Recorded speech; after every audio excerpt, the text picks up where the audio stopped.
Hey, welcome. Today we're going to talk about the science of not just getting by, but actually thriving. We're diving deep into positive psychology, a field that really flips the script on what it means to live a good life. So let me ask you a question right off the bat. Think about this. If you could magically wave a wand and get rid of all your problems, all your stress, all the negatives, would that automatically mean you're thriving? Well, positive psychology argues that there's a world of difference between being at zero and being in the positive. All right, so let's get into this huge shift in thinking. For the longest time, psychology was almost entirely focused on what was wrong with people.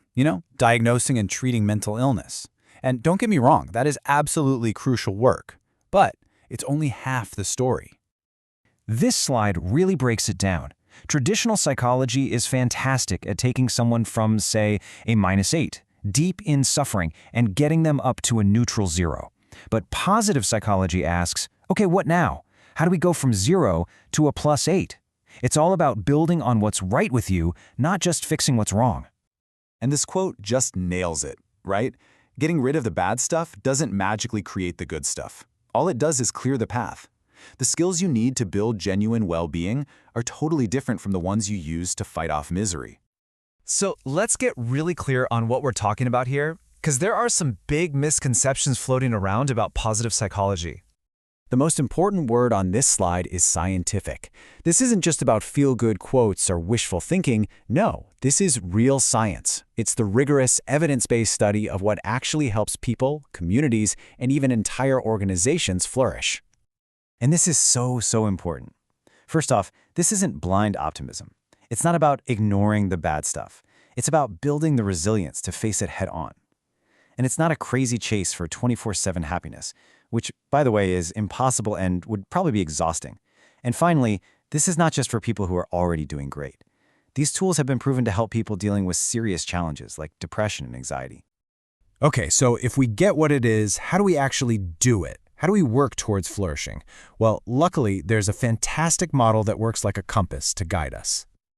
So the guy who's really considered the father of positive psychology, Dr. Martin Seligman, he wanted to create a practical framework. He researched what a truly flourishing life looks like, and he boiled it down to 5 core, measurable elements. And here it is, PERMA. It's a great acronym. P is for positive emotion. That's about cultivating feelings like joy, gratitude, and hope. E is for engagement. You know that feeling of being completely in the zone or in flow? That's it. R is for relationships, our vital connections with other people. M is for meaning, feeling like you're part of something bigger than yourself. And A is for accomplishment, that drive to achieve our goals. The idea is, a truly flourishing life has a good mix of all 5. All right, theory's great, but let's talk action. How do we put this stuff into practice? Because the real magic of positive psychology is that so many of its best interventions are incredibly simple and accessible to anyone. This one is probably the most famous exercise in the whole field. It's called 3 good things. All you do is, at the end of each day, you just take a minute to write down 3 things that went well and why they happened. It literally retrains your brain to scan the world for positives instead of just threats. It's surprisingly powerful. And the science on this is solid. It's not just a nice little activity. Studies have shown that doing this for just 1 week can lead to significant increases in happiness and a decrease in symptoms of depression. And here's the kicker.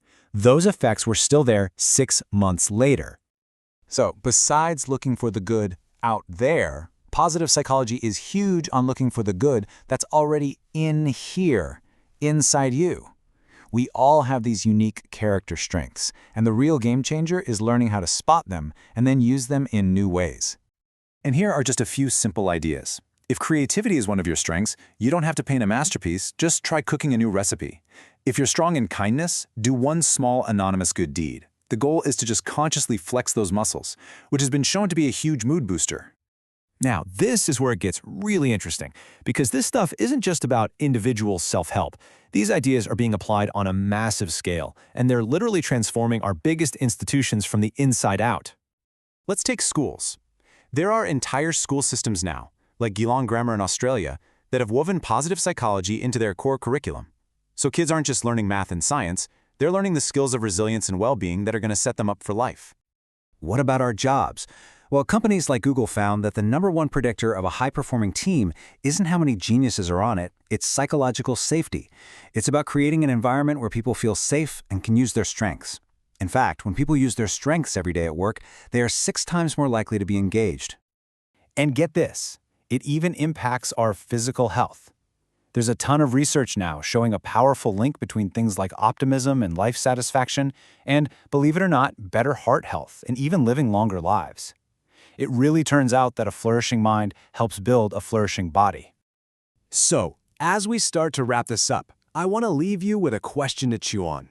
It doesn't have to be some life-altering change. Maybe it's just noticing one good thing that happens today, or using one of your strengths in one tiny new way. What's just one positive step you can take today to move toward flourishing?